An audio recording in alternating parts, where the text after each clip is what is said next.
தினதான இரண்டாவது நிருபத்தை திருப்பித்துக் கொள்ளுங்கள். பிலிப்பியர் 2ஆம் அதிகாரம். பிலிப்பியர் 2ஆம் அதிகாரம்.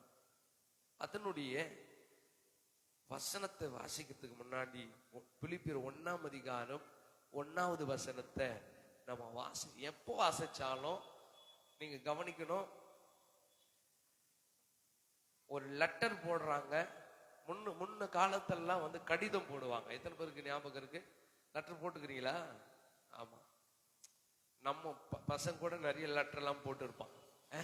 நிறைய லெட்டர் போட்டு, ஆமா, லெட்டருக்கு பதில் வராமலாம் போயிருக்கிறது. அல்லேலூயா, சிலங்களை பார்க்கலாம். சரி, கர்த்தர் நல்லவர். இங்க அப்போஸ்தலனாகிய பவுல் பிலிப்பிய பட்டணத்து மக்களுக்கு லெட்டர் போறாரு. அவர் எப்படி அவர்களை ஐடென்டிஃபை பண்றார் என்றதை நம்ம வாசிக்கலாம். 1வது வசனத்தை வாசிப்போம். இயேசு கிறிஸ்துவின் ஊழியக்காரராகிய பவுலும் தீமோத்தேயும் பிலிப்பி பட்டணத்தில் கிறிஸ்து இயேசுவுக்குள்ளான பரிசுத்தவான்கள் அனைவருக்கும் கண்காணிகளுக்கும் உதவிக்காரருக்கும் எழுதுகிறதாவது. ஒரு ஆமென் சொல்லுங்களே. லெட்டர்ல என்ன சொல்லுவாங்கன்னா, எனக்கு அன்பான என் மாமாவே, எனக்கு அன்பான என்னுடைய அத்தையே, எனக்கு அன்பான என் சித்தப்பாவே, எனக்கு அன்பான மனைவியன்னு சொல்லிட்டு தூரத்துல லெட்டர் போடுவதை போல அப்போஸ்தலனாகிய பவுல் இந்த பிலிப்பி பட்டணத்து மக்களுக்கு ஒரு கடிதத்தை எழுதுறார். எப்படி எழுதுறாருன்னா, கிறிஸ்துவுக்குள்ளான பரிசுத்தவான்களுக்கும் கண்காணிக்கும். ஆமென் சொல்லுங்களேன். அந்த மக்களை கண்காணிக்கிற, இன்னைக்கு இந்த மக்களை கண்காணிக்க, இந்த சபையை கண்காணிக்க ஒரு கண்காணி ஆண்டவர் வச்சிருக்கிறார். அதை யாரு சொல்லுங்க பார்க்கலாம். இந்த சபைக்கு ஒரு கண்காணி இருக்கிறாரு. அவர் யாரு தெரியல.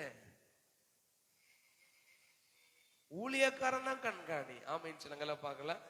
அடுத்து உதவிக்காரர். ஊழியக்காரனுக்கு உதவி செய்யும்படியா ஏற்படுத்தப்பட்டிருக்கிற மூப்பர்கள், டீக்கன்கள் மற்றும் எல்லா ஊழியத்திலே உடன் ஊழியம் செய்கிற அத்தனை உடன் ஊழியக்காரர்களுக்கும் இங்க அப்போஸ்தலனாகிய பவுல் இந்த நிருபத்தை எழுதுறார். நீங்க யார் தெரியுமா? இந்த தேசத்தில் இருக்கிறவங்க பரிசுத்தவான்கள். ஆமென் சொல்லுங்கள பார்க்கலாம்.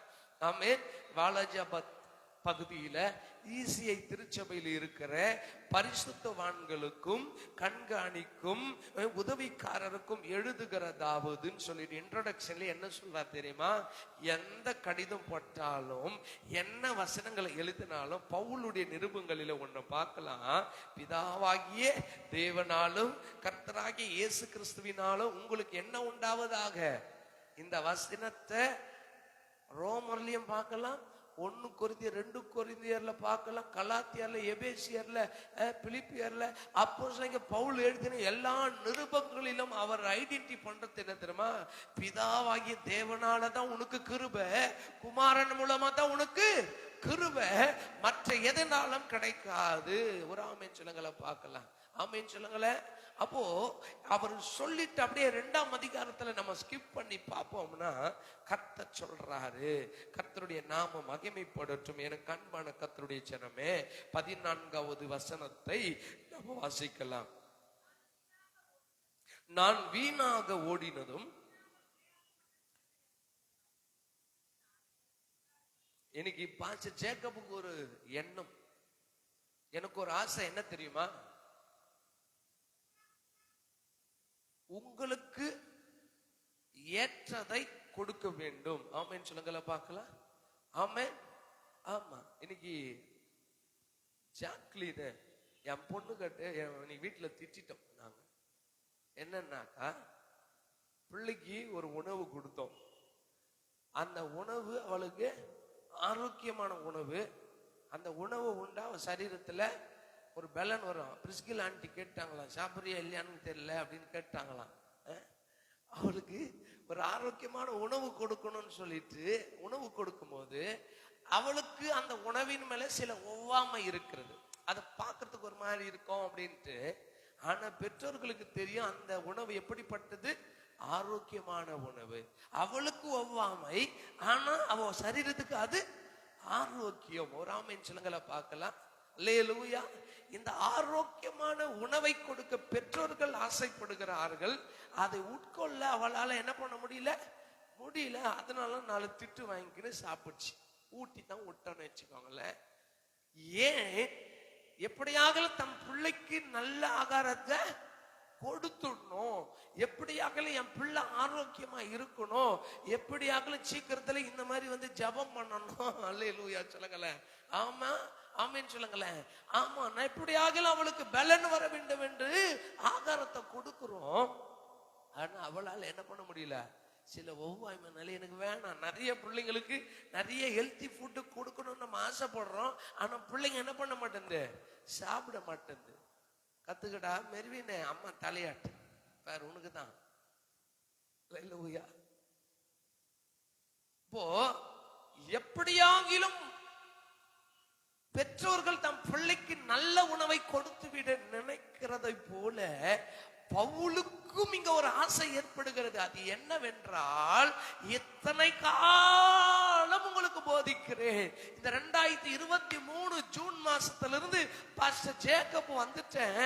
எனக்கு கொடுக்கப்பட்டிருக்கிற 5 ஆண்டுகளில எப்படியாகலும் என் ஜனத்திற்கு நிறைவான ஆகாரத்தை நான் என்ன பண்ணிடணும், கொடுத்து விட வேண்டும். என்ன ஒரு ஊழியக்காரர் கேட்டார், முன்பு இருந்த விழுப்புரம் ஏரியாவில் கேட்டார்னு. ஒரு நாள் அபிஷேகத்துல நிரம்பி ஜெபம் பண்ணிட்டு இருக்கிறேன், ஆராதனை பண்றேன். ஒரு கை என்னை தொட்டது. நிச்சயமா ஏசப்பா கை கிடையாது, எனக்கு மூத்தவருடைய கை. எங்க ஏரியால இருந்த, அந்த ஏரியால இருந்த ஒரு மூத்த போதகருடைய கை என்னை தொட்டு, ஜேக்கப்ப இந்த மாதிரிலாம் ரொம்ப ஆவியில எல்லாம் ஜெபம் பண்ணாத, இந்த மாதிரி மக்களை அபிஷேகத்துக்குள்ள எல்லாம் நடத்தாத, இந்த மாதிரி மக்களுக்கு சத்திய வசனத்துல ஆழத்துல கொண்டு போகாத அப்படின்னு சொன்னார். நமக்கு தான் ஸ்டால்னு, என்னையா நீங்க ஒரு ஊழியக்காரு, மூத்த ஊழியக்கார், நீங்க சொல்லலாமா அப்படின்னா, இருறா நான் சொல்றத பொறுமையா கேள்றா. இதே அபிஷேகம் உள்ள ஆளு அடுத்தது வருவானான்னு தெரியலடா. நீ நடத்திட்டு போற, அடுத்து வரவன் என்ன பண்ணுவான், எப்படி வருவான்னு தெரியலையே. நேரத்துக்கு 11 மணிக்கு முடிச்சு சொல்லிட்டாங்க, 10:45 முடிச்சுட்டு போயிடுவானே. புரியுதா நான் சொல்றது? அப்படின்னு ஏதோ ஒரு பிற்காலத்துல நடக்க போற நன்மையை போல அவர் இங்க நான் சொல்றாரு. நான் சொல்றேன், ஐயா, சத்திய வசனத்தை நான் பேசாமல் இருந்தா அது எனக்கு ஐயோ, விதைக்காமல் இருந்தா எனக்கு ஐயோ. இந்த 5 வருடம் நான் தான் இந்த மந்தைக்கு கண்காணி. இந்த 5 வருடம் நான் தான் இந்த மந்தை விழுந்தாலும் எழுந்திருச்சாலும் அதற்கு உத்தரவாதி நான் தான். அல்லேலூயா சொல்லுங்களேன். அதனால என் ஜனத்திற்கு கொடுக்க வேண்டிய வார்த்தையை கர்த்தர் என்ன கொண்டு தீர்க்கமா கொடுத்துக்கிட்டே இருப்பார்னு சொன்ன வார்த்தைய, அதற்கு அப்புறம் 5 வருடம் அல்ல 7 வருடம் அந்த ஏரியால இருந்த ஒரு வார்த்தையும் செய்யல.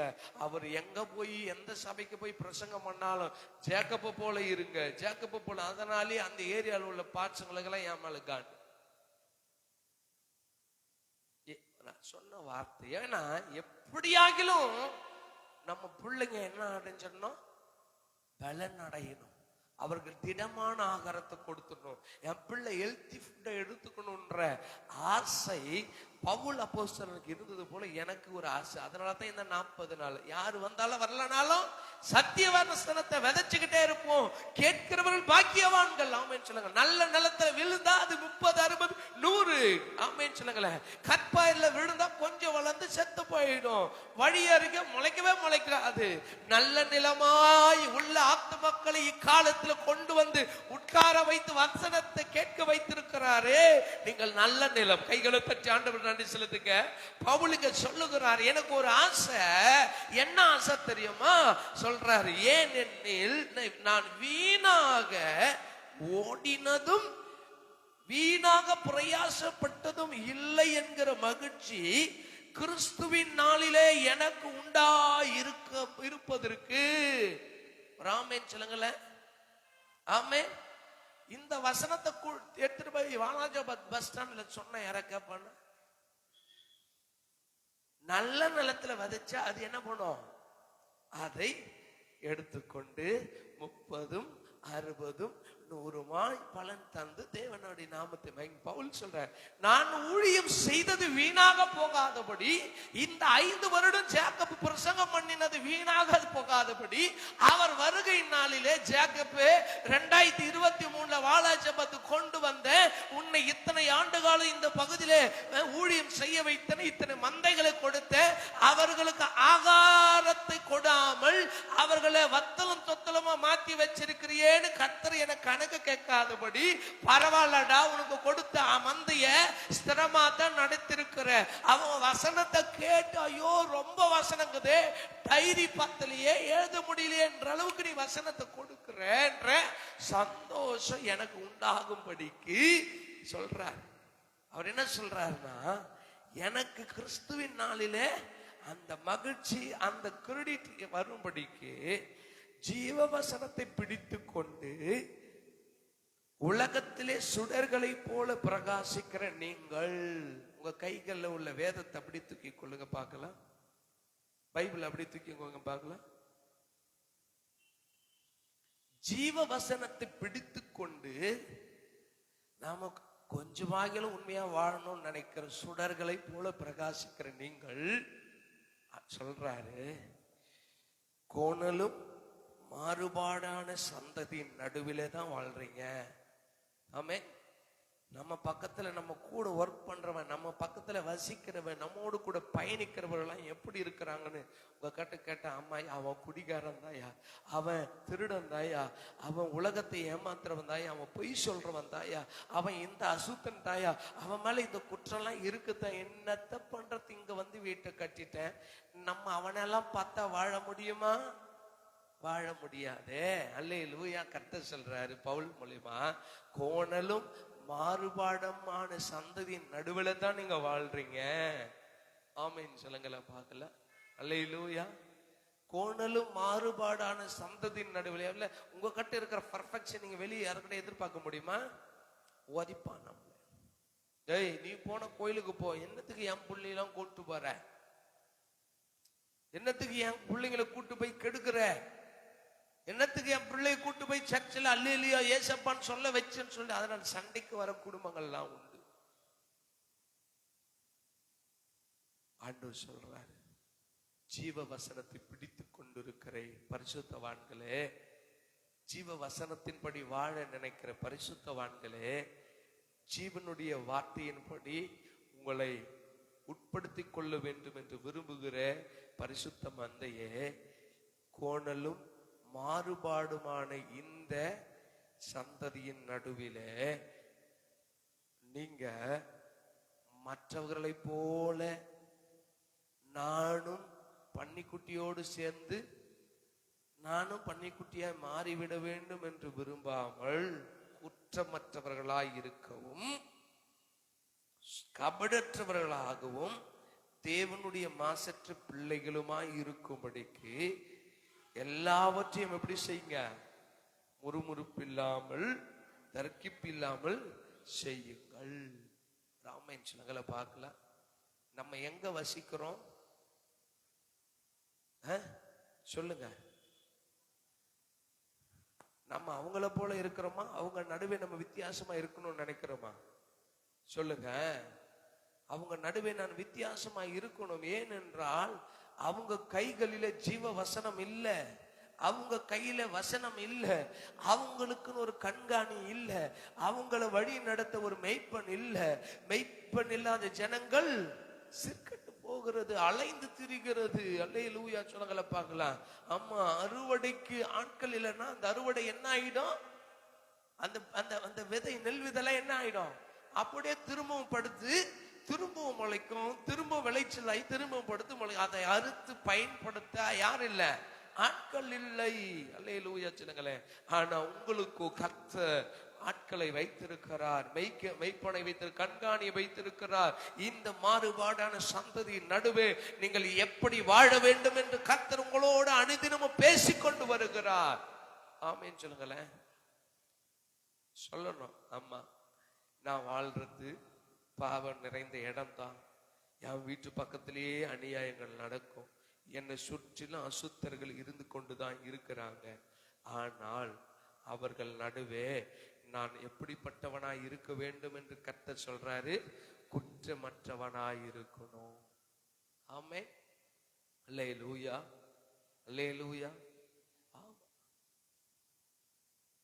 குற்றமற்றவர்களாய், பியூரிட்டி, நம்ம மேல கபடங்கள், நம்ம மேல யாதொரு குற்றத்தையும் கண்டுபிடிக்காதபடி நம்ம ஜாக்கிரதை உள்ளவர்களாய் வாழ வளர வேண்டும் என்று கர்த்தர் இந்த பவுல் அப்போஸ்தலன் மூலம் நமக்கு வெளிப்படுத்துகிறார். எத்தனை பேர் ஆமீன் சொல்றீங்க? அல்லேலூயா. ஏன் தெரியுமா இந்த அட்வைஸ்? ஏன் தெரியுமா இந்த வசனம்? ஏன் தெரியுமா இந்த ஆலோசனை பிலிப்பு பட்டணத்தில் உள்ள ஜனங்களுக்கு அப்போஸ்தலன் பவுல் சொல்றார் தெரியுமா? அவங்க தேவனுடைய பிள்ளைகள், தேவனுடைய வார்த்தையை சுமக்கிறவங்க, தேவனுடைய வார்த்தைக்காக பாடுபடுகிறவர்கள். அதனால தான் இந்த அட்வைஸ் கொண்டு போய் தெருவில் இருக்கிறவங்களுக்கும் வெளியில இருக்கிறவங்களுக்கும் சொல்ல முடியாது. மந்தையில இருக்கிறவனுக்கு தான். ஆமென் சொல்லுங்கள பார்க்கலாம். அல்லேலூயா. மந்தையோடு ஐக்கியப்பட்டு இருக்கிறவர்களுக்கு தான் இந்த வசனம். எபேசியர் 5ஆம் அதிகாரம் அதனுடைய 1வது வசனத்தை நம்ம வாசிக்கிறோம். வாசிங்க. ஆதலால் நீங்கள் பிரியமான பிள்ளைகளைப் போல தேவனை பின்பற்றுகிறவர்களாகி வாசனையான காணிக்கையாகவும் பலியாகவும் ஒப்பு கொடுத்து நம்மில் அன்பு கூர்ந்தது போல நீங்களும் அன்பிலே நடந்து கொள்ளுங்கள். அல்லேலூயா சொல்லுங்களே. மேலும் பரிசுத்தவான்களுக்கு ஏற்றபடி வேசித்தனமும் மற்றெந்த அசுத்தமும் பொருளாசையும் இவைகளின் பேர் முதலாய் உங்களுக்குள்ளே சொல்லப்படும் கூட. அப்படின்னா என்ன அர்த்தம்? சொல்லுங்க பார்க்கலாம். சில ஆட்கள்லாம் ஏதாவது ஒண்ணு பேசிட்டு வாயில போட்டு விட, வாயில போட்டு விட, நாக்குல வாயில கூட அந்த வார்த்தை என்ன பண்ணக்கூடாது, சொல்லி விடக்கூடாது. ஆனா அதுவே சுபாவமா மாறிடுச்சுன்னா, நாக்குல சொல்லுவதற்கே கூச்சப்படுகிற நாம், ஆனா அந்த சுபாவத்தின்படியே நம்ம வாழ்வோமானா தேவனுடைய பிள்ளைகள் அல்ல. இவங்களுக்கு இந்த வார்த்தை வராது. கர்த்தர் சொல்றாரு, நீங்கள் இந்த பேர் முதலாய் உங்களுக்குள்ள சொல்லப்படவும் கூடாது. அப்படியே வம்பும் புத்தியீனமான பேச்சும் பரியாசமும் தகாதவைகள். சொல்லுங்க பார்க்கலாம். எது தகாதவைகள்? வம்பும் புத்தியீனமான பேச்சு. எப்படி தெரியுமா? என்னடா இவ்வளவு மட்டமா பேசுற, ஒரு மட்டமா நடந்துக்கிற. சின்ன குழந்தைங்களை பாத்துக்கிறீங்களா? ஏதாவது ஒண்ணு குழந்தைங்க கொடுத்துரும். கொடுத்துட்டு ஏதாவது அவங்க கிட்ட சண்டைனா, நான் குத்த சாக்லேட் கொடு. ஒருத்தர் என்ன பண்ணா, வாயை கிழிக்கிறோம், அது உள்ள கை விட்டு எடுக்கிறது. அப்போ அதே அனுபவம் பெரியவங்களுக்கு இருந்துச்சுன்னா அவங்கள என்னன்னு சொல்லுவான், என்னங்க ஒரு மட்டமான மனுஷனாக்குறாங்க. எதையெல்லாம் திருப்பி கேட்க முடியும்? நான் கொடுத்த அதே சாக்லேட் தான் வேணும், நான் கொடுத்த அதே லட்டு தான் வேணும், அதே லட்டு நான் கொடுத்தது மட்டும்தான் வேணும், அதுக்காக வைத்திய கழிக்க முடியும்? எது நடக்காதோ, எது ஆகாதோ, எது கூடாதோ அதை செய்த, அதை விரும்புகிற மனிதர்களை போல நம்ம இருக்க கூடாது. புத்தியீனமான பேச்சு இங்க சொல்றாரு. கர்த்தருடைய பிள்ளைகளுக்கு எது இருக்க கூடாது, எது தகுதி கிடையாது? புத்தியீனமாய் பேசுகிற வார்த்தைகள் தகுதி கிடையாது, தகாதவைகள் என்று சொல்றாரு. வம்பு பண்ண நினைக்கவே கூடாது. வம்புக்கு ஆப்போசிட் என்ன? வம்பு. அவனை தொட்டாக்கா, ஐயோ அவன் சண்டைக்காரங்க, அவங்ககிட்ட ஒண்ணுன்னா ஊரே திரண்டு வந்துடும், தெருவே திரண்டு வந்துடும், எல்லாம் குடும்பம் கட்டி கம்போடு வந்துருவாங்க. இன்னைக்கு பல இடத்துல நம்ம வாங்கி மூடின்னு இருக்குதாங்க. வம்புங்க, சண்டைக்கார குடும்பங்க அது. ஏன் சொல்லுங்களேன்? அதுக்குன்னு ரெடியா இருப்பான்.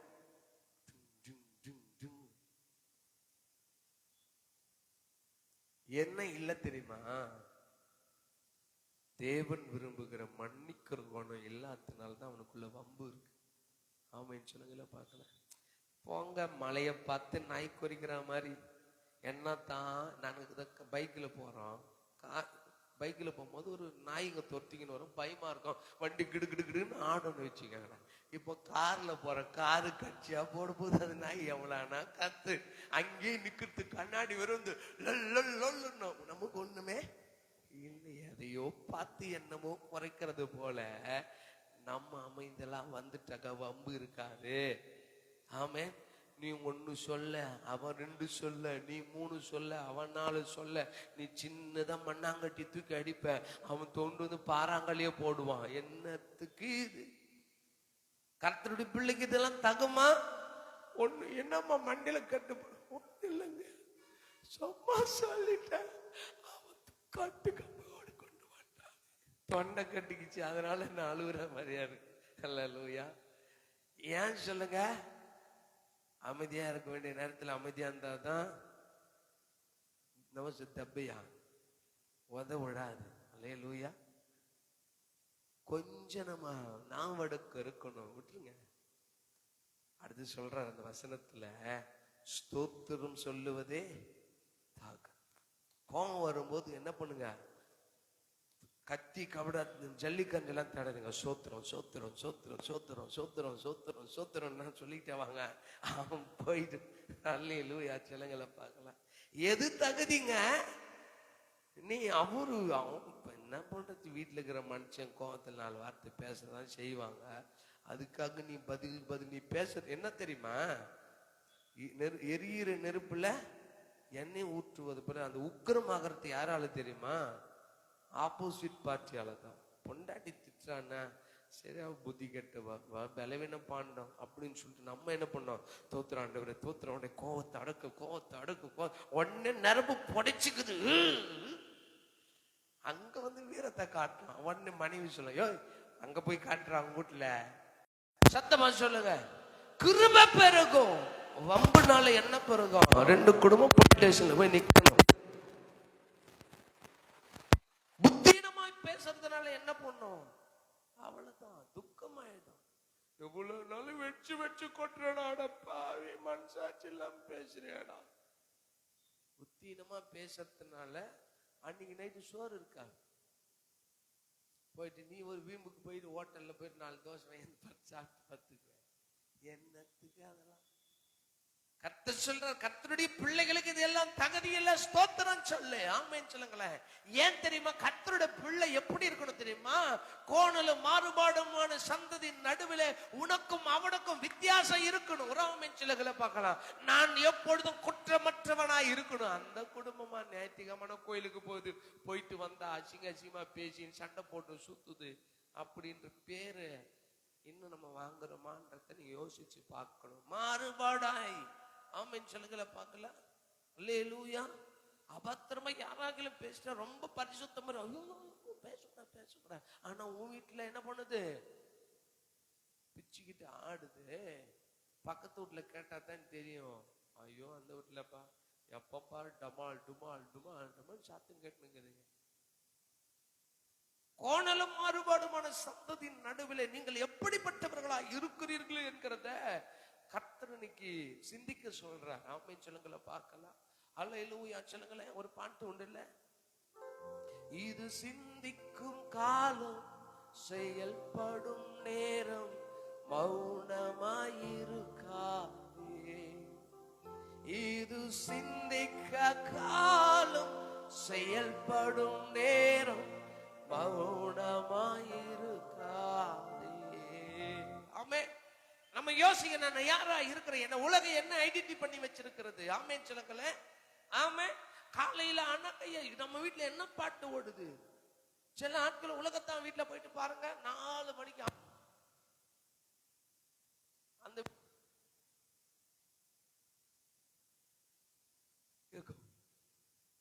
அல்லேலூயா சொல்லுங்கள பார்க்கலாம்.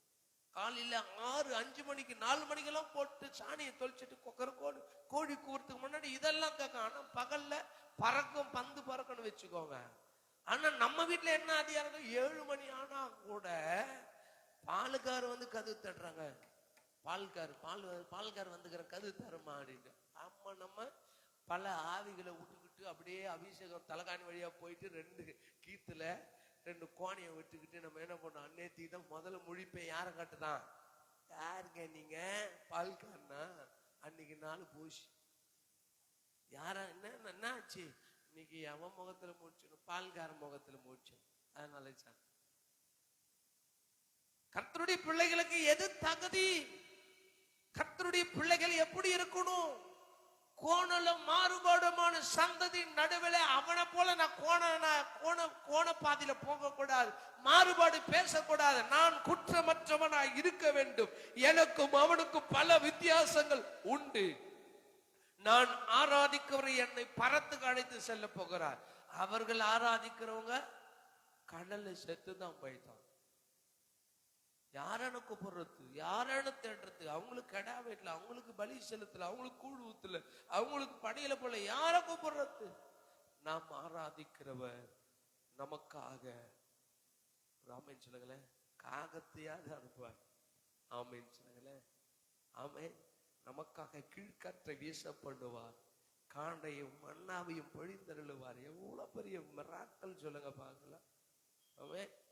ஆமா, உலகத்துல இருக்கிறத நிறைய பேர் நம்பி சுற்றிக்கிட்டு இருக்கிறாங்க. நாமோ ஜீவனுள்ள தேவனை ஆராதித்து கொண்டிருக்கிறோம். இந்த மாறுபாடான சந்ததியின் நடுவில் நான் எப்படி இருக்கிறோம் தெரியுமா? நான் பரிசுத்தம். ஆமீன் சொல்லுங்களா பார்க்கலாம். வசனம் சொல்லுகிறது, ஒரு கூட்டம் இயேசுவின் இடத்துல ஒரு ஸ்திரியை விபச்சாரத்துல கையும் மையுமாய் பிடிக்கப்பட்டு கொண்டு வருகிறார்கள். ஆண்டவரே இயேசுவே, இவள் விபச்சாரத்துல கையும் மையுமாய் எவிடன்ஸோட கண்டுபிடிக்கப்பட்டாள், இவளை கல்லெறிந்து கொள்ள வேண்டும் என்று பழையற்பாட்டின் நியாயப்பிரமாண புஸ்தகம் சொல்லப்பட்டிருக்கிறது. நீர் என்ன சொல்லுகிறீர் என்று இயேசுவின் மேலேயும் குறை கண்டுபிடிக்க, குற்றம் கண்டுபிடிக்க ஒரு கூட்டம் வந்தது. யோவான் 8ஆம் அதிகாரம் அதனுடைய 3வது வசனத்திலிருந்து நம்ம வாசிக்கலாம். கர்த்தர் நல்ல வாசிங்க. யோவான் 8:3 அதிகாரம். அப்பொழுது விபச்சாரத்திலே ஆமே ஒரு ஸ்திரியை யார் கொண்டு வருகிறது? வேதப்பார் சத்தியத்தை அறிந்தவன் பரிசேயன், சத்தியத்தை அறிந்தவன் இயேசுவின் இடத்துல வந்து, போதகரே ஆமே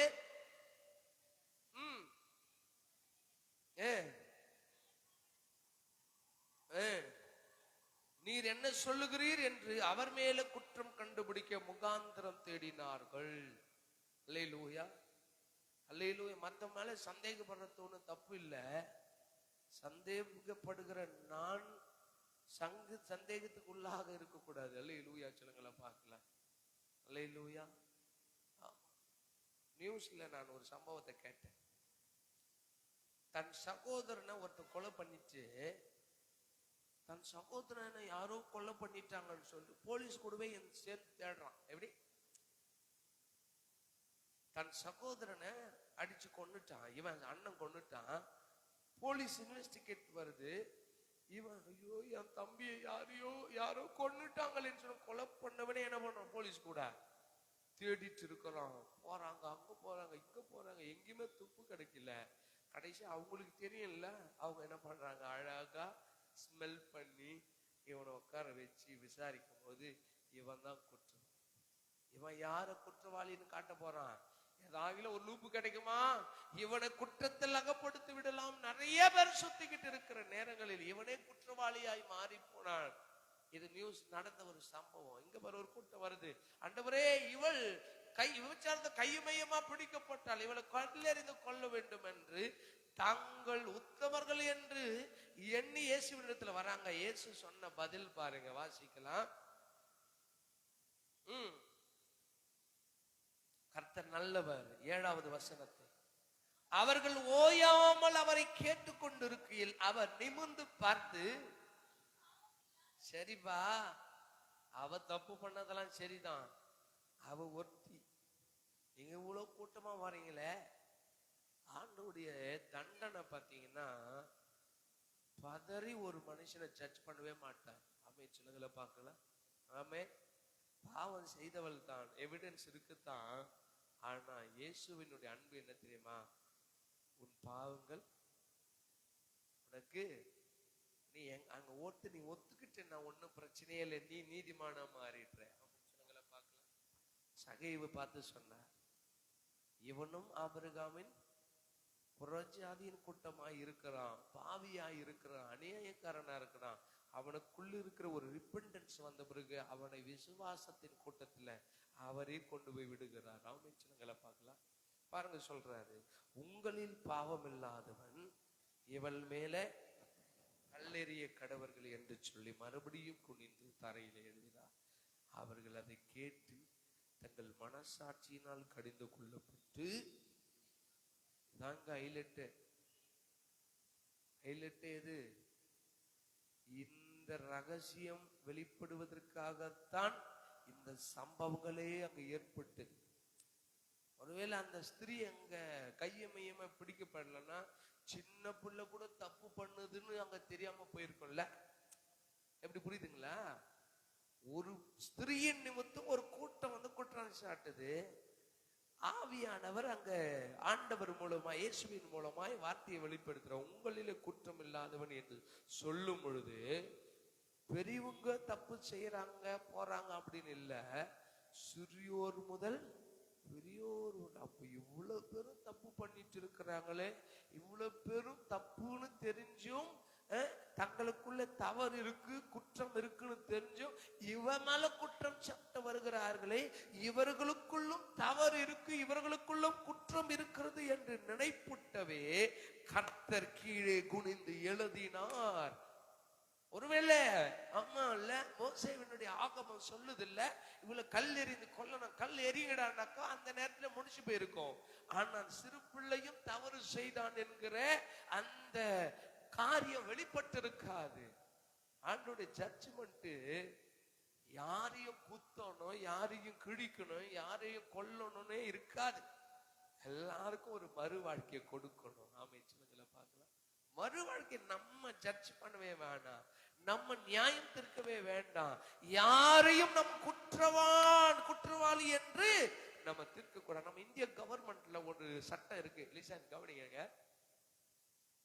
இந்திய கவர்மெண்ட்ல இந்த இந்தியாவில் குற்றம் செய்கிறவனுக்கு இந்தியா கொடுக்கிற தண்டனையும், அரபு தேசத்துல, அரபு தேச துபாய், சவுதி, ஆப்கானிஸ்தான், ஈரான், ஈராக்ல தவறு செய்தவனுக்கு கொடுக்கிற தண்டனையை நீங்க கம்பேர் பண்ணி பார்த்தீங்கன்னா, தப்பு செஞ்சா அவனை அப்படி கொண்டுடணும்.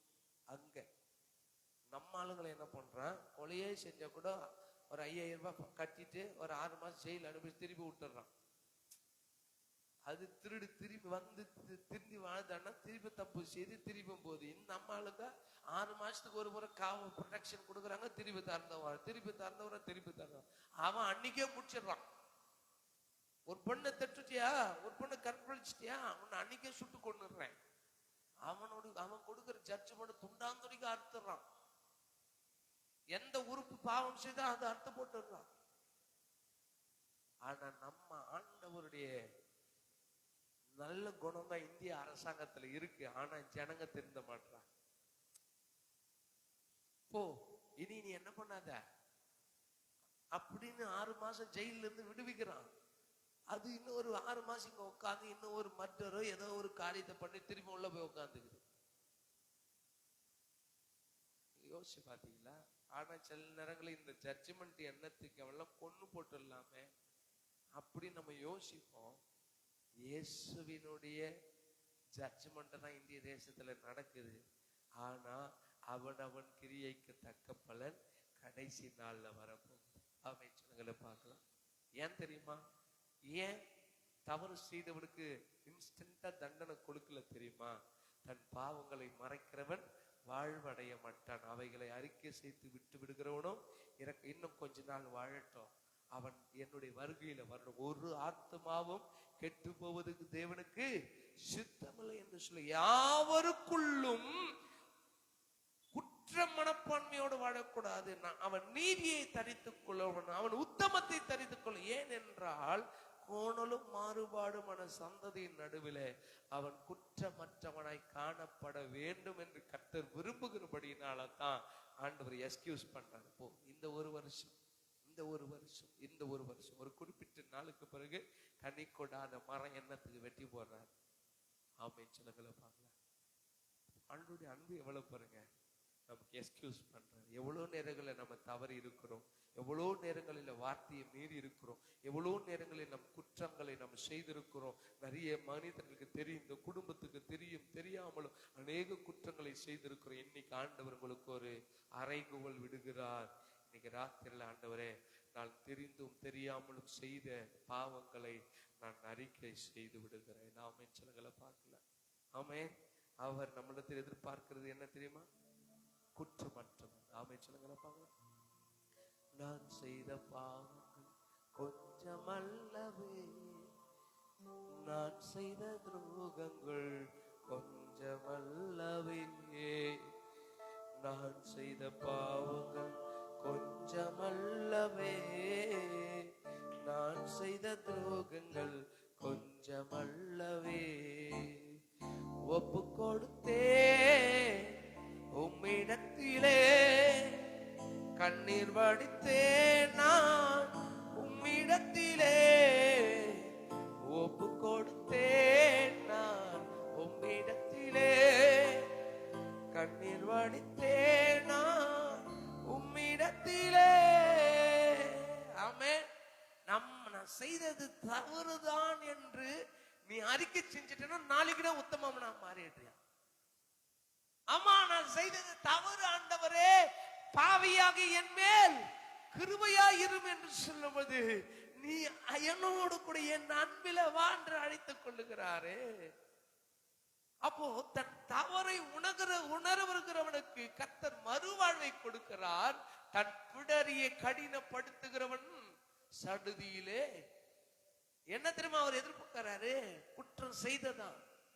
நீ பிறக்கும் போதே நீ பரிசுத்தமா பிறக்கல. தாவீது சொல்றேன், என் தாய் என்னை எப்படிதான் பெத்தா? பாவத்துல தான். நான் பிறந்ததே பாவம் செய்ததுனால தான்.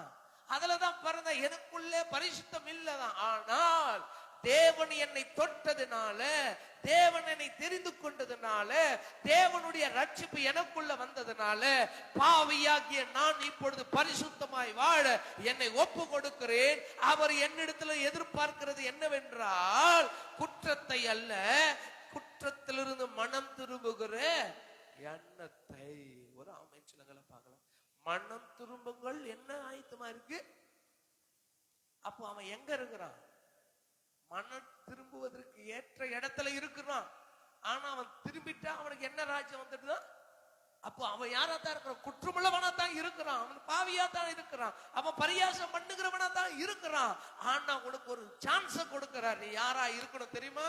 குற்றமற்றவனாய் மாற. நம்மள உலகம் சொல்லும், பாரு நேத்தெல்லாம் என்ன அநியாயம் பண்ணிச்சு, இன்னைக்கு போய் வெள்ளையும் சொல்லியுமா முக்காடு போட்டு. ஆமா, என் அப்பா எனக்கு மறுவாழ்வு கொடுத்தா. ஆமைன்னு சொல்லுங்களேன். எனக்கு ஒரு நம்பிக்கை ஒண்ணு, நான் பாவம் செய்தான், பாவத்துல வாழ்ந்தான்.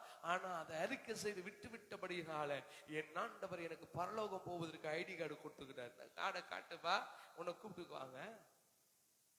யாரா மாறணும் தெரியுமா? நம்ம கோணலும் மாறுபாடுமான சந்ததியின் நடுவில் நம்ம யாரு? குற்றமற்றவர். பாவம்னா என்னன்னு தெரியும், பரியாசனா என்னன்னு தெரியும். ஆனா அதெல்லாம் எனக்கு தகுதி இல்லை. ஸ்தோத்திரம் செலுத்துவதே தகுதி. ஆமென். சிலங்களை பார்க்கலாம். ஆமென். ஆண்டவர் அங்க சான்ஸ கொடுக்கிறாரு. அந்த ஸ்திரீக்கும் கொடுக்கிறார். அங்க இருந்து பெரியவர்கள் சிறியவர்களுக்கும் கொடுக்கிறார். அவ குத்தப்பட்டவனா போயிட்டான். ஐயோ, நான் செய்தது தவறு என்று அறிந்தும் மனமறிய நான் மற்றவர்கள் மேல குறை சாட்டி கொண்டிருந்தேன். குத்தப்பட்டவர்களாய் சிறுவர்கள் முதற்கொண்டு பெரியவர்களாய் போயிட்டாங்க. நான் நினைக்கிறேன் அதுக்கப்புறம் அவங்களுக்குள்ள ஒரு ரிப்பெண்டன்ஸ், ஒரு மனமாற்றம் வந்திருக்கும் நினைக்கிறேன். ஆமென். சொல்லுங்களேன். யாரையும் குற்றமுள்ளவனாய் தீர்க்க கர்த்தர் விரும்புவது கிடையாது. குற்றம் அற்றவனாய் வாழ வேண்டும் என்று விரும்புகிறார். ஆமென். சொல்லுங்களை பார்க்கலாம். ஆமென். அல்லேலூயா. அவளை விட்டுடுங்க. அவள் மேல ஏன் கல் எறியணும்? நமக்குள்ளும் 1000 குற்றங்கள் இருக்கிறது. குற்றத்திலிருந்து நீங்க விடுபடுங்கள் என்கிற சான்ஸை கர்த்தர் நமக்கு கொடுக்கிறார். எத்தனை பேர் ஆமென் சொல்றீங்க? கோணலும் மாறுபாடான சந்ததியின் நடுவில் நான் யாரா இருக்கணும் சொல்லுங்க? நான் குற்றமற்றவனாய் இருக்கணும். ஆமென். யார் மேலேயும் நான் குற்றப்படுத்தவோ, யாரையும் குற்றம் கண்டுபிடிக்கவோ, யாரையும் நான் டிடெக்ட் பண்ணவோ நான் விரும்பல. கர்த்தர் என் மேல இரக்கத்தை வச்சிருக்கிறார். நான் குற்றமற்றவனாய் வாழ். ஆமென். இரண்டாவதாக நம்ம எப்படி இருக்கணும்னு கர்த்தர் சொல்றாரு பவுல் மூலமா, கபடற்றவர்களாய். எதர்வராமேன்னு சொல்றீங்க? எதர்வராமேன்னு சொல்றீங்க? அல்லேலூயா. கோணலும் மாறுபாடுமான சந்ததியின் நடுவிலே ஆண்டவர் என்னிடத்தில் எதிர்பார்க்கிற காரியம் என்ன தெரியுமா? என்னிடத்தில் எதிர்பார்க்கிறது என்ன தெரியுமா? என் ஜனம் கபடற்றவர்களாய் இருக்கும். கபடுனா என்ன சொல்லுங்க?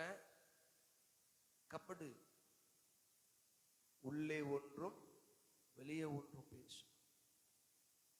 சூழ்ச்சி, சூது, வஞ்சனை. எப்படி? சூழ்ச்சி, சூது, வஞ்சனை. இந்த விபச்சாரத்துல பிடிப்பட்ட ஸ்திரியை இயேசுவிற்கு கொண்டு வருவதே எதனால தெரியுமா? சூழ்ச்சி பண்ணி தான் கொண்டு வராங்க. இவருடைய வார்த்தையில என்னத்தை கண்டுபிடிக்கலாம்?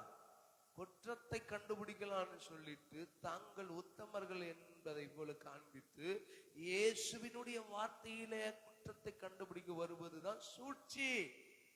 அல்லேலூயா சொல்லுங்களேன். இவங்க டைரக்டா அவளுக்கு ஜட்ஜ்மெண்ட் கொடுக்க வரல, இவளை கொண்டு வந்து இவளுக்கு ஒரு எண்ணத்தை கொடுக்கிறாரு. இதன் மூலம் இவரை என்ன பண்ணிடலாம்? புடிச்சு போட்டுடலாம்னு சொல்லி சூழ்ச்சிகரமான எண்ணத்தோட வந்தவர்கள் தான் அந்த கூட்டத்தார். அவங்க என்ன பண்ணிட்டாங்க? சூழ்ச்சிக்காரர்களுடைய எண்ணம் வாய்க்காது. ஆமே. கபடு நிறைந்தவர்களுடைய எண்ணம் வாய்க்காது. சத்திய வசனத்தை கையில பிடிச்சிருக்கிற, ஜீவ வசனத்தை கையில பிடித்து கொண்டிருக்கிற உங்களுக்குள்ளே கபடு இருக்கக்கூடாதுன்றார். ஏன்னா கபடு உள்ள இருதயத்தை கர்த்தர் அருவருக்கிறார். அல்லேலூயா சொல்லுங்கள பார்க்கலாம். அல்லேலூயா. மனுஷனுடைய இருதயத்துல என்ன இருக்கிறது என்றால் கபடம் இருக்கிறது என்று இங்கு கர்த்தர் சொல்லுகிறார். அல்லேலூயா. நீதிமொழிகள் 12ஆம் அதிகாரம் அதனுடைய 20வது வசனத்தை நம்ம வாசிக்கலாமே. கர்த்தர் நல்லவர். நீதிமொழிகள் 12:20. தீங்கை பிணைக்கிறவர்களின் இருதயத்தில் என்ன இருக்கிறது? தீங்கு. ஒருத்தன் அழுவணும், ஒருத்தன் காயப்படணும், ஒருத்தன் வேதனைப்படணும் நினைக்கிறவன் இருதயம் அவனை ஆற்றாது. அவன் இருதயத்துல என்ன இருக்கிறதா? கபடு. உன் அழுகையில மத்தவன் சந்தோஷப்படுறான், உன்னை அழ வச்சு ஒருத்தன் வேடிக்கை பார்க்கறானா அவன் இருதயத்துல என்ன இருக்கிறது? உன்னை அசிங்கப்படுத்தணும், உன்னை நடுத்தெருவுல கொண்டு வரணும். நம்ம என்ன நினைப்போம்? நம்ம என்னதான் வீட்டுல கத்தனாலும் கூப்பாடு போட்டாலும் ரோட்ல வந்துட்டாக்கா நம்ம சத்தம் என்னங்க அவ்வளவுதான் இருக்குமே தவிர பாந்திராவா இருக்காது. சிலதெல்லாம் பஜாரி மாதிரி கத்தும் உலகத்துல. நம்ம அப்படி கிடையாது. ஆமை சொல்லுங்கள பார்க்கல. அல்லேலூயா. தெருவுலயே இறங்கி சண்டை போடும். ஏய் வீட்டுல வா பேசலாம் கத்தும். அந்த பையா இந்த பையா அவனே இவனே கண்ட மாதிரி கத்துவாங்க. ஆனா ஞாயிற்றுக்கிழமை பைபிளை தூக்கிட்டு போவாங்க. அல்லேலூயா சொல்லுங்களேன். கபடம் இருதயம். தீங்கை பிணைக்கிறவர்களுடைய இருதயம் எப்படிப்பட்டதா இருக்கிறது? ஒருவேளை உங்களுக்குள்ள கவனிங்க, நல்லா கவனிங்க. நம்ம சொல்ல உறவு நம்ம சொந்தக்காரங்களா இருக்கிறாங்க. சிலதுல நம்ம வீட்டுக்குள்ள வந்து போனாவே அடுத்தது வெடிக்கும் பாரு கலவரம். அந்த எண்ணத்தோடு வரும். நல்லா தான் இருப்போம் நம்ம குடும்பம். யாராவது வந்து போவோம். யாரனா ஊர்ல இருக்கிறவங்க இல்லை, நம்ம சொந்தக்காரன் தான், ரத்த பந்தம் தான். வெடிச்சு கொட்டி தான் ஆகணும். அவனுக்கு வந்து உட்காந்து சாப்பிட்டு கொஞ்சம் உப்பு குறைச்சலாக்குது, கொஞ்சம் காரம் தூக்கலாம் போட்டுக்கலாமே.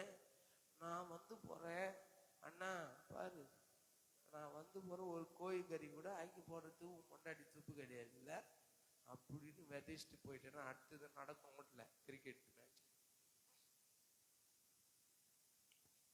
கபடத்தை விதைக்கிற மனிதர்களை இனம் கண்டுக்கொள்ளும். அவன் நிறைய நேரங்களில் உங்களுக்கு புழைக்கவே தெரியல தெரியுமா? நமக்கு ஏத்த மாதிரி பேசுற புழைக்க தெரியாத பிள்ளைகளா. நல்லவனுக்கு நல்லவனாகவும் தீயவனுக்கு தீயவனாகவும் அவங்களுக்கு ஏற்ற மாதிரி நீ போயிடு. என்ன பண்றது? மனசுல வீட்டுக்காரன் வருத்தப்படுவானே.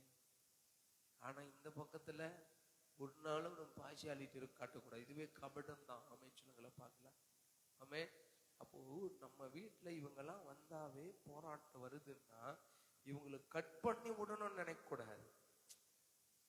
இவன் என் வீட்டுல கால் வைக்கும் போது தேவ சமாதானம் இவனை ஆட்கொள்ளவே அமைச்சனுங்களேன்.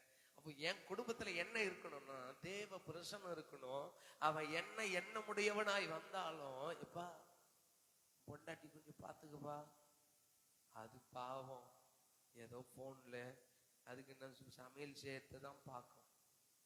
பொண்டாட்டி நான் வந்ததுல இருந்து பாக்குறேன், எனக்கு சமைச்சு போட்டு ரூம்ல போய் உட்காந்து போனையே தடவி நிற்கிறா, கொஞ்சம் உஷாருன்னு சொல்லிட்டு போயிடும். அவளுதான் இவனுக்கு வச்சு சார்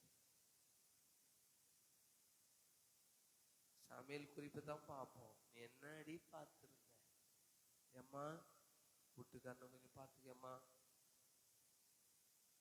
வீட்டுல மனைவிக்கு தெரியக்கூடாது சில பிரச்சனைகள் சொல்லி வீட்டுக்கு ஒதுக்குப்புறத்துல போயிட்டு யாருக்கிட்டே கடன் வாங்கினவங்க சரி நாளைக்கு கொடுத்துட்றாங்க ரகசியமா பேசுவான்.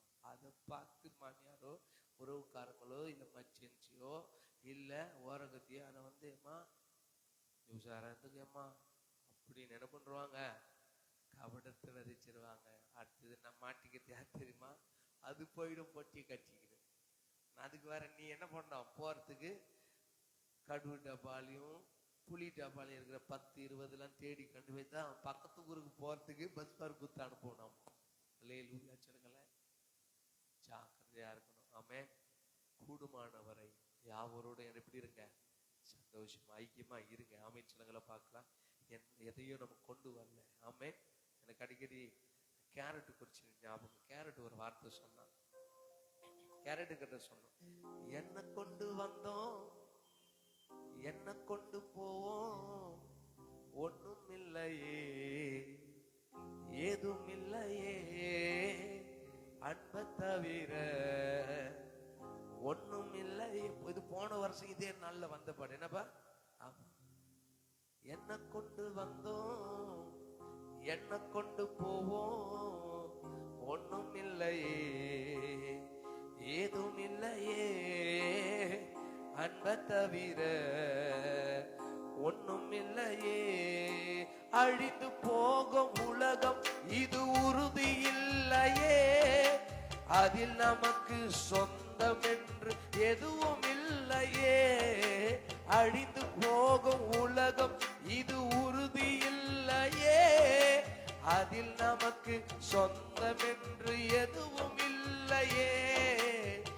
சூரியன் கீழ் இருக்கும் எல்லாமே மாயையே, சூரியன் கீழ் இருக்கும் எல்லாமே மாயையே. மகிமையின் வாழ்வளிக்கும் மன்னவரே போதுமே, மகிமையின் வாழ்வளிக்கும் மன்னவரே சொல்லுங்க பாக்க. என்ன கொண்டு வந்தோம் என்ன கொண்டு போவோம், ஒண்ணும் இல்லையே ஏதும் இல்லையே அன்பை தவிர ஒண்ணும் இல்லையே. நம்மளை சுடுகாடு வரைத்துக்குன்னு போறதுக்கு 4 பேர் தேவை. அவன் அன்புனால வரணும். ஆமென் சொல்லுங்களேன்.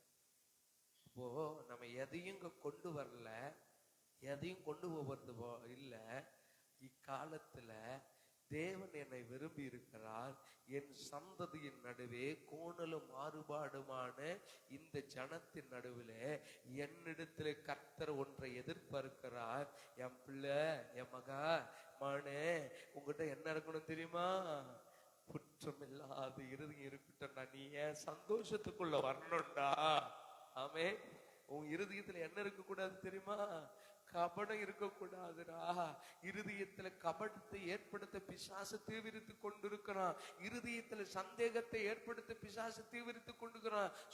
சில நேரங்கள வெயிட்டிங்னு போன் வந்துருச்சுன்னா போதும், நமக்குள்ள ஆட்டோமேட்டிக்கா உருவாகிடும்.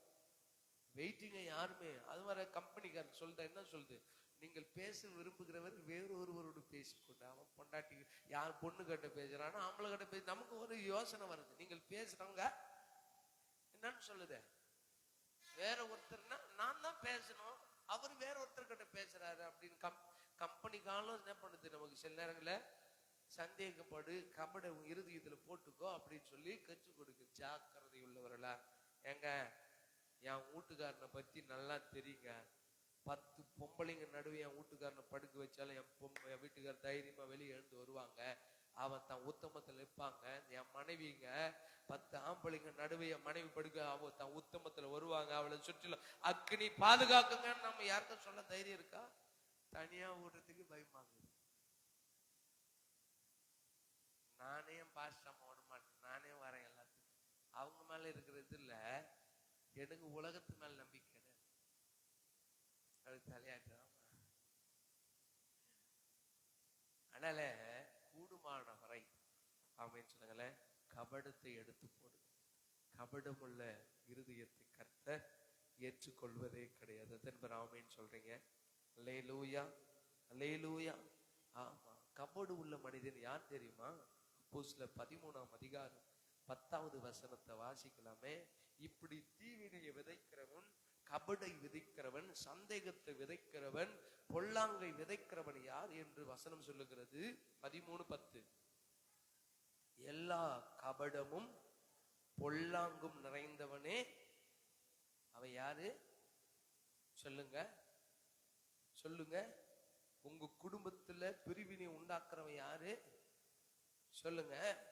உங்களுக்கும் மனைவிக்கும் புருஷனுக்கும் இருக்கிற அந்த நெருக்கத்தை பிரித்து விடுகிறவன் யாரு சொல்லுங்க. யாரா இருந்தாலும் இயேசுவின் நாமத்துல என் வீட்டுக்கு, என் குடும்பத்திற்கு, என் மந்தைக்கு, என் சபைக்கு விரோதமா எழும்புகிற கபட நாவுகளை இயேசுவின் நாமத்தினால நான் கடிந்து கொள்றேன்னு சொல்லி கண்டனம் பண்ணி ஜெபம் பண்ணுங்க. ஆமென் சொல்லுங்களேன்.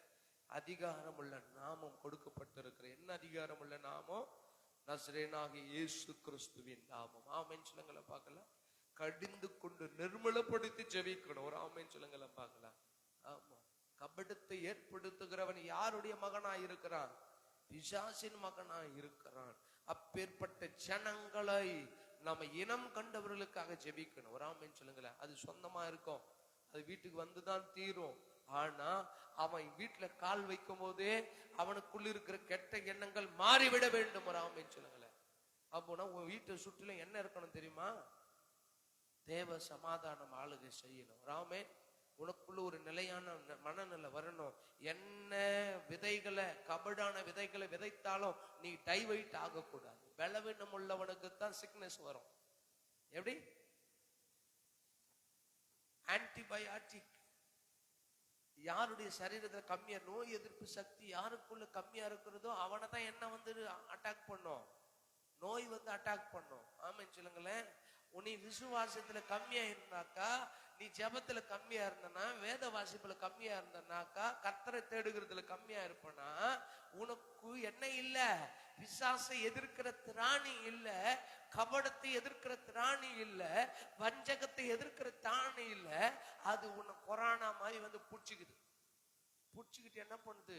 6 மாசத்துக்கு புடுது. அல்லேலூயா. அப்போ நம் சத்துருவை எதிர்ப்பதற்காக, பிசாசை இனம் கண்டுபிடிப்பதற்காக, இவன் என்ன ஆவி உள்ளவன், இவன் எந்த எண்ணத்தோடு என் வீட்டுக்குள்ள வருகிறான், இவர்கள் என்ன எண்ணத்தோடு என் வீட்டுல வந்து என்னோடு கூட சம்பாஷணை செய்யறாங்க. ஒரு சம்பவம் எனக்கு ஞாபகம்.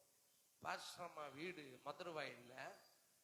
நீங்க போனீங்கன்னா, மதுரையில் ஈசி சர்ச் திரும்ப பார்த்துக்கிறீங்க தெரியல, போனீங்கன்னா மெயின் ரோட்ல இருக்கும். அது இவங்களுடைய இடம். பக்கத்துல ஒரு கல்யாண மண்டபம். இவங்க தாத்தா போஸ்ட் ஆபீஸ் அந்த ஸ்டாப்பிங் பேர் இவங்களுக்கு பெரியப்பா இடத்துல. இவங்க அந்த இடத்துல வசிச்சு, மெயின் ரோட்டை தான் வசிச்சு, சர்ச்சுக்கு எதிர்வேன். யாரோ ஒருத்தர் எங்க மாமனார் அப்போ என்ன பண்ணாருன்னா, அப்போ ஊழியத்துல பாஸ்டரா இருக்கும்போது அவர் கொஞ்சம் இந்த அம்பேத்கரிஸ்ட், அவங்க கொள்கையெல்லாம் வச்சுக்கிட்டு அம்பேத்கர் மன்றம் அதெல்லாம் நடத்துவார்.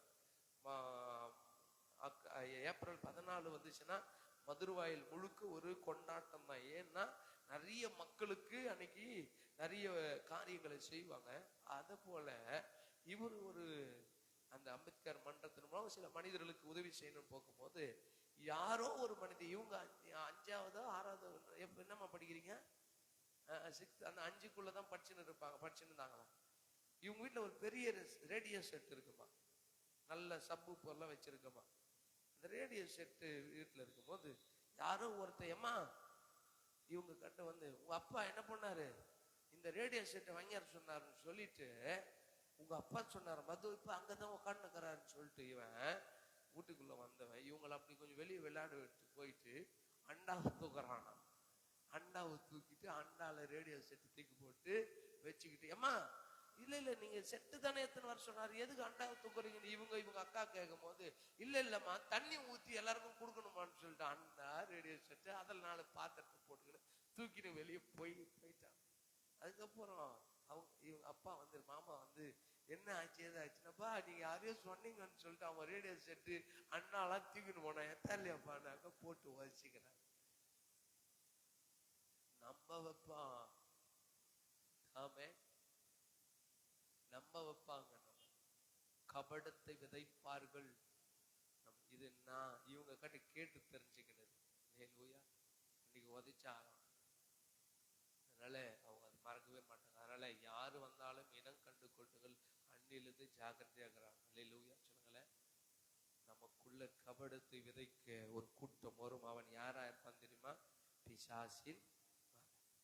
யாருமே நான் சொல்றேன், கர்த்தருடைய தீர்மானம் இல்லாம உங்களுக்கு இன்னார கர்த்தர் தீர்மானிச்சதுனாலதான் நீங்க சேர்ந்து இருக்கிறீங்க. உங்களுக்குள்ள எந்த ஒரு பிரிவினையும் வரக்கூடாது, உங்களுக்குள்ள எந்த ஒரு பிரிவினையும் வராது என்கிறத தீர்மானித்துதான் கர்த்தர் உங்களை எல்லாரும் வாழ்க்கையில இணைத்து உங்களுக்கு பிள்ளைகளை கொடுத்திருக்கிறார். ஆமாம் சொல்லுங்களேன்.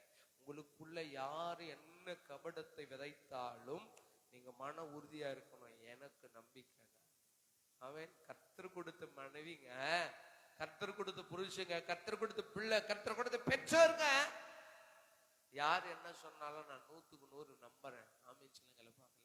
ஏன்னா அவன் விதைச்சிட்டு போயிடுவான், நம்ம ரெஸ்ட்லெஸ் ஆயிடுவோம், நம்ம சமாதானத்தை இழந்துருவோம், நம்ம கண்ணீர் வடிக்கும்படி அவன் வகை தேடுகிறான். அல்லேலூயா சொல்லுங்களேன். அதனால கபட இருதயம் உலகத்தில் இருக்கிறது. அப்பேற்பட்ட இருதயம் உங்களுக்குள்ள வந்துடக்கூடாது. ஆமென். ஏன்னா நீ எங்க போனோம்? உனக்குள்ள குற்றம் இருக்கக்கூடாது. நீ எங்க போனோம்? பரலோகம். ஏன்னா ஏன் இந்த குவாலிட்டி உங்ககிட்ட எதிர்பார்க்கிறாருன்னா, நீதான் ஜீவ வசனத்தை பிடித்து கொண்டு இருக்கிற, நீதான் வசனத்தை படிக்கணும்னு நினைக்கிற. உன் மேலதான் கர்த்தருடைய திட்டம், உன் மேலதான் கர்த்தருடைய ரட்சிப்பு இருக்கு. ரட்சிப்புக்கப்பட்டவனுக்கு தான் கர்த்தர் இந்த ஆழங்களை கற்றுக் கொடுப்பார். ஆமென் சொல்லுங்களேன். நீ குற்றமற்றவனா இருக்கணும், நீ கபடற்றவனா இருக்கணும். அடுத்ததா சொல்ற, நீ யாரா இருக்கணும்? தேவனுடைய மாசு அற்ற பிள்ளைகளாயிருக்கணும். ஆமென் சொல்றீங்க? ஆமே. நீங்க இப்படி எல்லாம் இருந்தீங்கன்னா பவுல் சொல்றாரு, அவர் வர நாள்ல பரவாயில்ல பவுலே, நீ போதிச்சது நல்லதுதான், நீ விதைச்ச விதை ஒன்னும் சொடலையா போல. ஆமென் சொல்லுங்கள பார்க்கலாம். பிராங்க்லின் அண்ணா கிட்ட கேட்டேன், இந்த 40 நாளுக்கு அப்புறம் டெய்லி வர சொன்னா கூட வருவியான்னு. ஏதோ ஒரு ஆண்டவர் ஒரு காரியத்தை ஏற்படுத்துறாரு. எத்தனை பேர் ஆமென் சொல்றீங்க? அல்லேலூயா. நமக்குள்ள ஒரு சேஞ்சஸ் வந்துட்டுமே. வாழ போகிற நாட்கள் வரணும். அடுத்த நொடியோ இல்ல அடுத்த நிமிடமோ அடுத்த ஒரு மணி நேரமோ அடுத்த நாளோ இல்ல அடுத்த மாதமோ எப்போ வரும்னு தெரியாது. இருக்கிற நாட்களில தேவன் விரும்புகிற விதமாய் வாழ்ந்து விட வேண்டும். எத்தனை பேர் ஆமென் சொல்றீங்க? அல்லேலூயா அல்லேலூயா. தேவனுடைய மாசற்ற பிள்ளைகளாய். ஆமென் சொல்லுங்களேன். தேவனுடைய மாசற்ற தேவனுடைய பிள்ளையாய் இருந்தா அவனுக்குள்ள என்ன இருக்கக்கூடாது? மாசு இருக்கக்கூடாது, கபடு இருக்கிறோம். யூதா 1ஆம் அதிகாரத்துல நம்ம எடுத்துக்கொள்வோமே, கர்த்தர் நல்லா வாசிச்சு முடிக்கலாம். தேவனுடைய பிள்ளைக்குள்ள இருக்க வேண்டிய குவாலிட்டி என்னன்னு சொல்லி முடிச்சிடுவோம். யூதா 1ஆம் அதிகாரம், ஒரே அதிகாரம் தான். அந்த வசனத்துல, அந்த 20வது வசனத்துல இருந்து வாசிங்க. நீங்களோ கர்த்தருடைய பிள்ளைகளே, நீங்களோ கர்த்தருடைய சபையே, நீங்களோ கர்த்தருடைய மனவாட்டியே, நீங்களோ கர்த்தருடைய பரிசுத்தவான்களே, பிரியமானவர்களே, உங்கள் மகா பரிசுத்தமான விசுவாசத்தின் மேல உங்களை உறுதிப்படுத்தி கொண்டு, தேவனோட பிள்ளை எதன் மேல உறுதியா இருப்பான்? விசுவாசத்தின் மேல. அந்த விசுவாசம் எப்படி இருக்கு? மகா பரிசுத்தமான விசுவாசத்தின் மேல உங்களை உறுதிப்படுத்தி கொண்டு தேவ பிள்ளை பரிசுத்த ஆவிக்குள்ள ஜெபம் பண்ணும். எப்படி ஜெபம் பண்ணும்? ஆமா, ஜெபம் பண்ணுங்க நான் சொல்லும் போது இப்ப என்ன வசனத்துல நான் சொன்னோம்னா அதை உங்க வாயில வந்து ஜெபத்துல அறிக்கை செய்யணும். ஒரு ஆமென் சொல்லுங்களேன். ஆமாப்பா, நாங்க குற்றமற்றவர்களா இருக்கவும், நாங்கள் கபடற்றவர்களா இருக்கவும், தேவனுடைய மாசற்ற பிள்ளைகளா இருக்கவும் கர்த்தர் எங்களோடு பேசினதற்காக நன்றி என்று சொல்லணும். பரிசுத்த ஆவிக்குள்ள நீங்க போராடணும். ஒரு ஆமென் சொல்லுங்கள பார்க்கலாம். தேவ பிள்ளைக்கு இதுதான் அழகு. ஆமென் சொல்லுங்கள. தேவ பிள்ளைக்கு எது அழகு கிடையாது. குற்றமுள்ள இருதயம் தேவனுடைய பிள்ளைக்கு அழகு கிடையாது. கபடு இருதயம் தேவ பிள்ளைக்கு அழகு கிடையாது. மாசு தேவனுடைய பிள்ளைக்கு அழகு கிடையாது. எது தரும் அழகு? நீங்களோ பிரியமானவர்களே உங்கள் மகா பரிசுத்தமான விசுவாசத்தின் மேல உறுதியா இருக்கணும். ஒரு ஆமென் சொல்லுங்களேன். பரிசுத்த ஆவிக்குள்ள ஜெபம் பண்ணும் தேவ பிள்ளை. ஆமென் சொல்லுங்கள பார்க்கலாம். வசனத்தை வாசிங்க. தேவனுடைய அன்பில் உங்களை காத்து கொள்ள வேண்டும். தேவனுடைய பிள்ளைக்கு அழகு இதுதான். எதுவெல்லாம் அழகு? பரிசுத்தத்தின் மேல உறுதி, பரிசுத்த ஆவிக்குள்ள ஜெபம், தேவ அன்புல காத்து கொள்வது, நித்திய ஜீவனுக்கு ஏதுவாக நம்முடைய கர்த்தராகிய இயேசு கிறிஸ்துவினுடைய இரக்கத்தை பெற காத்திருப்பது. ஆமென் சொல்லுங்கள பார்க்கலாம். தேவனுடைய கரத்துல நன்மை வரணும், ஒத்தாசை வரணும். அவர் என்னை ஆசீர்வதித்தால் ஒழிய நான் உலகத்துல என் நன்மையை தேடி திரிய மாட்டேன். குறுக்கு வழியில போக மாட்டேன். உலகத்தான் தான் போவான். மாறுபாடான சந்ததி தான் போகும். மாறுபாடான மனிதர்கள் தான் எப்படி உழைக்காம பணக்காரன் ஆவது, எப்படி ஒரு வீட்டை போய் கொள்ள அடிக்கிறது, எப்படி ஒருத்தனுடைய சொத்தை அபகரித்துக் கொள்வது என்று யோசிக்கிறவன் யார் தெரியுமா? போனாலும் மாறுபாடுமான சந்ததி. ஆனா நானும் அப்படி அல்ல. தேவனுடைய இரக்கத்திற்காக காத்து கொண்டிருக்கிறவன், தேவனுடைய வார்த்தையின் மேல நம்பிக்கை வைத்திருக்கிறவன், தேவனுடைய ஆவிக்குள்ளாய் ஜெபிக்கிறவன், விசுவாசத்தின் மேல உறுதிப்படுத்தி கொண்டு வாழ்கிறவன். ஆமென் சொல்லுங்கள பார்க்கலாம். எது அழகு? வாசிங்க. அல்லாமலும் நீங்கள் பகுத்தறிவுள்ளவர்களாய் இருந்து பாவம் எது, களவு எது, நன்மை எது, உத்தமம் எது, பரிசுத்தம் எது என்கிறதை பகுத்தறிவுள்ளவர்களாக இருந்து சிலருக்கு இரக்கம் பாராட்டி. ஒராமே தேவ பிள்ளைக்கு எது அழகு? ஆமா, மாவு கொடுத்தாக்கா அது இரக்கம். பாஸ்டருக்கு மாவு கொடுத்தாங்க, பாஸ்டருக்கு டிஃபன் செஞ்சு கொடுத்தாங்க, பாஸ்டருக்கு முருங்காய் கொடுத்தாங்க. ஆமென் சொல்லுங்க பார்க்கலாம்.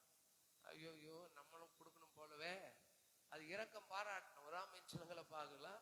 ஆமே ஆமா, பிரியாணி செஞ்சா தான் கொடுங்க, சப்பாத்தி சுட்டா தான் கொடுங்க. அல்லேலூயா சொல்லுங்களே.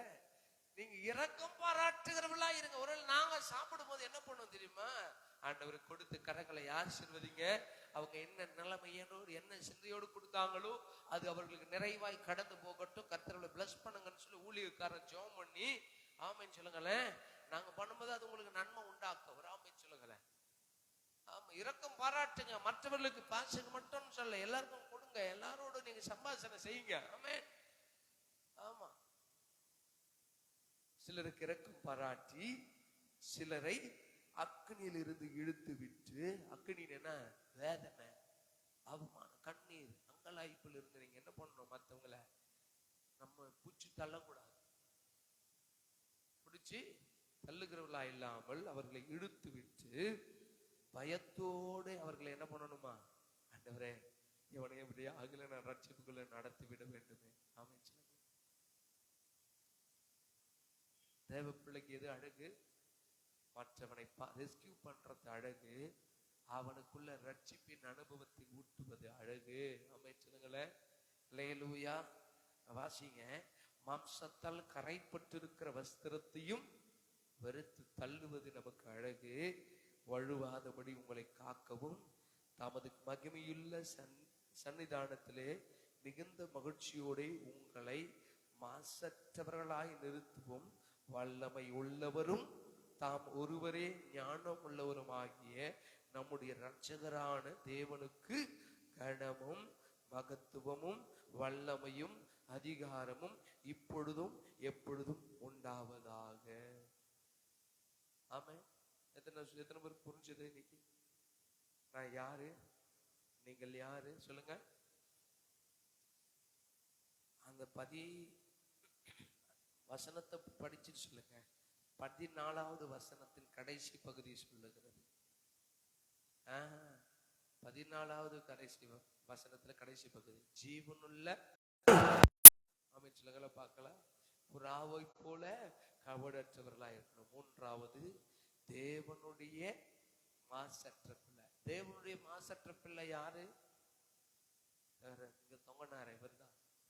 சொல்லுங்களேன், நம்ம ஆண்டவர் தான் தேவனுடைய மாசற்ற பிள்ளை. அவரை போல நம்ம வாழணும்னு கர்த்தர் எதிர்பார்க்கிறார்.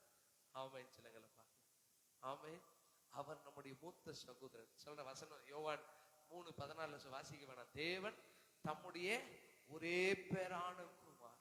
தேவனுடைய குமாரன் என்றால் நாமும் அவருடைய புத்திரர்களா இருக்கிறோம். தேவனுக்கு ஒரே பேரானவர் இவர் என்றால் நாம் இவருக்கு உடன் சகோதரர்களா இருக்கிறோம். எத்தனை பேர் ஆமென் சொல்றீங்க? இவர் மூலமாய் பிதாவினுடைய சமூகத்துல பிரவேசிக்க போகிறோம். ஆமென் சொல்லுங்களேன் பார்க்கலாம். நம்முடைய வழி காட்டிவர். ஆமென் சொல்லுங்களேன். நான் ஒரு படம் பார்த்தேன், ஒரு பிக்சர் ஏற்கனவே சொல்லியிருப்பேன். பரலோகம்னு ஒரு படம் போட்டு இருக்கு, பூமி உலகம்னு ஒரு படம் போட்டு இருக்கு. இடையில ஒரு பாதாளம் இருக்கு. இந்த பாதாளத்தை கடந்து ஒருவன் பரலோகம் போகணும்னா இடையில ஒரு பாதை வேணும். அந்த பாதை என்னவா இருந்துச்சுன்னா சிலுவையா இருந்துச்சு. ஆமே. இந்த சிலுவையை நமக்காக ஏற்படுத்தினவர் யாரு? ஒரே பேரான குமாரன். ஆமே சொல்லுங்களேன். தேவனுடைய மாசற்ற பிள்ளை. ஆமே. இவருடைய வழியாய், இவர் கற்றுக் கொடுக்கிற வசனத்தின் வழியாய், இவர் நமக்கு தந்திருக்கிற ரட்சிப்பின் வழியாய் நாமும் அந்த பரம வீட்டிற்கு போக போய் ஒப்பு கொடுப்போம். கர்த்தர் நம்மை நடத்துவாராக. ஆமே. ஹல்லேலூயா. 3 காரியம்: குற்றமற்ற இருதயம், கபடற்ற இருதயம், மாசற்ற இருதயம். ஆமே. இந்த 3 சிந்தைகளை நாம் இருதயத்தில் நம் ஆத்மாவிலும் தொடுத்துக் கொள்வோம். கர்த்தர் நம்மை நடத்துவார். கண்களை மூடி நம்ம ஜெபிக்கலாமே. கர்த்தர் நல்லவர். ஹல்லேலூயா. கர்த்தருடைய நாம மகிமைப்படுத்தும். கர்த்தர் நம்மோடு கூட பேசின வார்த்தைகளுக்காக நம்ம ஜெபிக்க போகிறோம். அம்மா ரூத் அம்மா ஜெபம் பண்ணுங்க.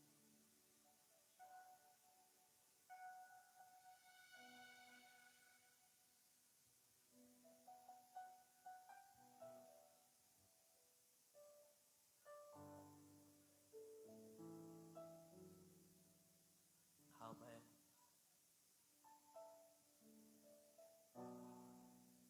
ஆமென். ஆமென். ஸ்தோத்திரம். ஆமென். நன்றி அப்பா. ஆமென். ஆமென். ஜெபிக்கிறப்பா. ஆமென். ஆமென். ஆமென். ஆமென். விட்டுடக்கூடாதப்பா. ஆமென். ஆமென். ஆமென். ஆமென். ஆமென். ஆமென். ஆமென். ஆமென். கர்த்தர் ஜெப